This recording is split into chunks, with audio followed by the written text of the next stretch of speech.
नमस्कार दोस्तों, मैं विनय मंगल ज्योति आप लोगों के बीच कोरोना भाग 2 लेके प्रस्तुत हुआ हूँ। आप लोगों ने देखा कोरोना भाग 1 में कोरोना की पारिवारिक पार्टी और उसके इलाज के बारे में सुना। अभी कोरोना इस स्टेज पे आ गया है कि जैसे इटली जैसे देश में जहाँ स्वास्थ्य सुविधाएं इतनी अच्छी हैं, विश्व के नंबर 2 पे रैंकिंग है, वहाँ की हालत ख़राब है। उसके बाद सारे लोगों ने इसके बाद सतर्कता बरतना शुरू कर दिया। उसी बीच हमारे यहाँ भी लॉकडाउन का शुरुआत हुआ। लॉकडाउन से पहले एक ट्रायल हुआ, लॉकडाउन ट्रायल, जिसमें ढेर सारे कंडीशंस रखी गई। जैसे उसमें जनता कर्फ्यू के नाम से उसको बताया गया। तो इस डिसीजन के साथ हमने क्या देखा, जो हमारे प्रधानमंत्री जी पे एक आरोप लगता था कि ये मनमानी करते हैं, डिक्टेटरशिप करते हैं और कोई भी सामूहिक फैसला नहीं रहते, किसी से सुझाव नहीं लेते हैं, जो मनमानी आता अपना आके फैसला सुना देते हैं। लेकिन इस फैसले के बाद ये आरोप उनसे हट गया। उन्होंने इसी दौरान एक फैसला लिया, ताली बजाओ, थाली बजाओ, घंटी बजाओ, जनता कर्फ्यू। अब ये एक सामूहिक फैसला था। कैसे था वो मैं आपको समझाता हूं। जैसे ताली बजाओ, ताली बजाओ, यकीनन ये प्रधानमंत्री जी का अपना फैसला था, क्योंकि ताली वही आदमी बजाता है जो कुछ कर नहीं सकता, करने लायक नहीं होता या कुछ कर नहीं सकता। ये उनका खुद का फैसला था। दूसरा था थाली बजाओ। थाली बजाओ, थाली वो बजाता है जो कुछ कर गुजर गया होता है। जब आप कुछ कर गुजर जाते हैं तो आप जेल में जाते हैं और जेल में कैदी थाली बजाता है। तो आप लोग समझ गए होंगे ये मेरे मोटा भाई का फैसला है। तीसरा था घंटी बजाओ।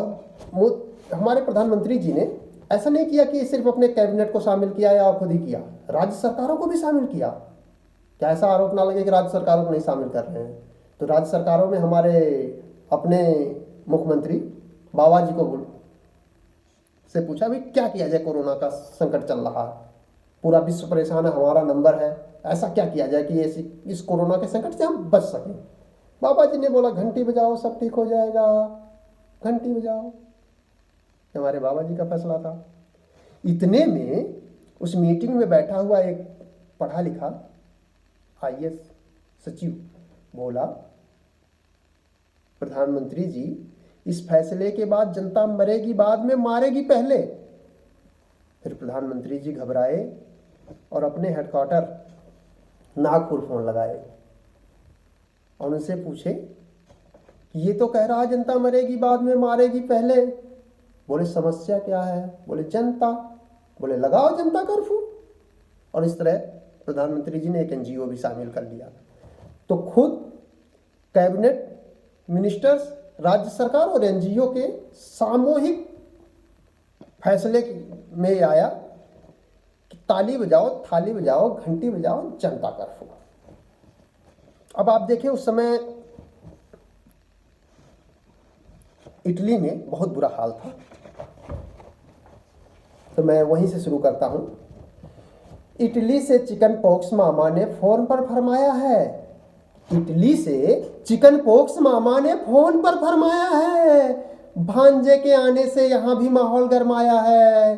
भांजे का मतलब कुछ और ना समझना, हो सकता किसी का भी ननिहाल हो।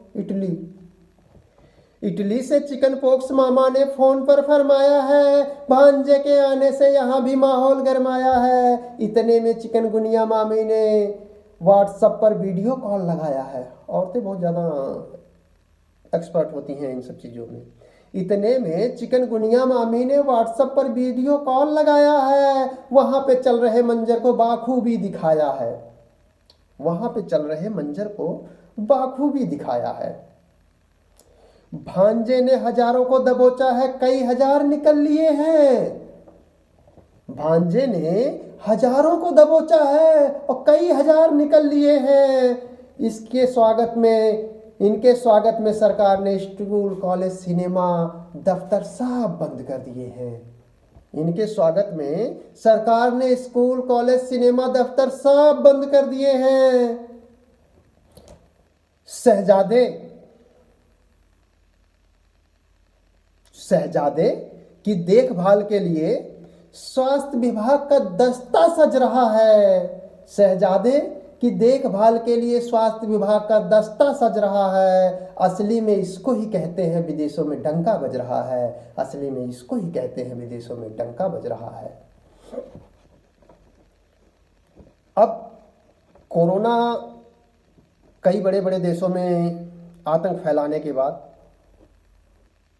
अपना डर फैलाने के बाद भारत आता है। उसी बीच हमने देखा भारत में केसेस बढ़ना शुरू हुए थे, मतलब वो भारत आता है। और भारत में आके कोरोना के क्या हाल होंगे, उसका अपना क्या एक्सपीरियंस होगा, तो उसको हमने लिखने की कोशिश करी है। आप लोग सुनिए और आनंद लीजिए। इटली, फ्रांस, अमेरिका जैसे सुरमाओं को धूल चटाया है। इटली, फ्रांस, अमेरिका जैसे सुरमाओं को धूल चटाया है। बस भारत में आकर मेरा मन घबराया है। बस भारत में आकर मेरा मन घबराया है। घबराकर झटपट से अपने पिता इन्फ्लुएंजा को फोन लगाया है। कोई भी बेटा, कोई भी बच्चा जब परेशान होता है तो उसको सबसे बड़ी उम्मीद, सबसे बड़ा हीरो उसका अपना खुद का पिता होता है। तो वही कोरोना भी कर रहा, अपने पिता इन्फ्लुएंजा को फोन लगा के घबरा कर झटपट से अपने पिता इन्फ्लुएंजा को फोन लगाया है। डरते कपकपाते हुए पिताजी को सब कुछ बताया है।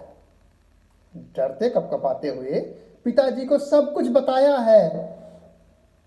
उसी बीच हमने देखा कि पीलीभीत के हमारे डीएम एसपी, जब जनता कर्फ्यू लगा हुआ था, सोशल डिस्टेंसिंग की बातें हो रही थी, तो रोड पर सैकड़ों की भीड़ लेके थाली और शंख बजाते हुए घूम रहे थे। तब हमने उस पर कुछ लिखने की कोशिश करी। डरते कपकपाते हुए पिताजी को सब कुछ बताया है। पिताजी क्या बताया, आप देखिए। पिताजी, यहां तो लोग मुझको ही डरा रहे हैं। पिताजी, यहां तो लोग मुझको ही डरा रहे हैं। कुछ ताली, कुछ थाली, तो कुछ शंख बजा रहे हैं। कुछ शंख बजा रहे हैं, कुछ शंख बजा रहे हैं। अब एक बाप की जिम्मेदारी होती है अपने बेटा को गाइड करे, अपने बेटा को, अपने बच्चे को सही दिशा में ले जाए। तो उसका पिता इन्फ्लुएंजा उसको क्या बताता है। उसी बीच हमने देखा कि हमारे मध्य प्रदेश के महाराजा कांग्रेस छोड़ भाजपा में ज्वाइन किए थे, तो उसमें हम कुछ लिखने की कोशिश किए कि उसका पिता क्या बता रहा है अपने बेटे को। बेटा, आप अपने आप को पुराना कांग्रेसी क्यों बता रहे हैं? भारत में क्या हालत है कांग्रेस की, आप अंदाजा लगाइए। वही हाल कोरोना की हो रही है, और उससे कैसे निकला जाए उसके पिताजी समझाते हैं कि इस हालात से अगर बचना तो क्या करना है। बेटा, आप अपने आप को पुराना कांग्रेसी क्यों बता रहे हैं? आपको पता नहीं दिग्गज कांग्रेसी भी भाजपा में जा रहे हैं। आपको पता नहीं दिग्गज कांग्रेसी भी भाजपा में जा रहे हैं। आप तो बोल दो, आप तो बोल दो कि मैं एक राष्ट्रवादी नेता हूं। जैसा कि आप लोगों ने देखा, हमारा एक रचना है आवारा राष्ट्रवाद, तो देश आवारा राष्ट्रवाद के दौर में गुजर रहा है। तो वही उसके पिता भी बता रहे हैं कि आप राष्ट्रवादी अपने आप को घोषित कर लो। आप तो बोल दो कि मैं एक राष्ट्रवादी नेता हूं, राष्ट्र की सेवा के लिए आज से भाजपा की शपथ लेता हूं। आप तो बोल दो मैं एक राष्ट्रवादी नेता हूं, राष्ट्र की सेवा के लिए आज से भाजपा की शपथ लेता हूं। उसके बाद क्या होगा फिर आप देखना। उसी बीच एक घटना हुई कि हमारे उच्चतम न्यायालय, देश के सर्वोच्च न्यायालय, सबसे बड़े न्यायालय के सबसे बड़े न्यायाधीश राज्यसभा की एक तुच्छ कुर्सी को पारितोष में ले लिए। तो देश का क्या हालत होगी, न्याय व्यवस्था के क्या हाल होंगे, बाकी देश की क्या हाल होगी। बस उसी परिप्रेक्ष्य में हमने लाइनें लिखने की कोशिश करी। राष्ट्र की सेवा के लिए आज से मैं भाजपा की शपथ लेता हूं। राष्ट्र की सेवा के लिए आज से मैं भाजपा की शपथ लेता हूं। फिर देखना शासन प्रशासन न्यायालय तुम्हारे साथ होगा। फिर देखना शासन प्रशासन न्यायालय सब तुम्हारे साथ होगा। जनता भी ऐसे झेलेगी कि उसको भी ना एहसास होगा, जनता भी ऐसे झेलेगी कि उसको भी ना एहसास होगा, उसको भी ना एहसास होगा। नमस्कार।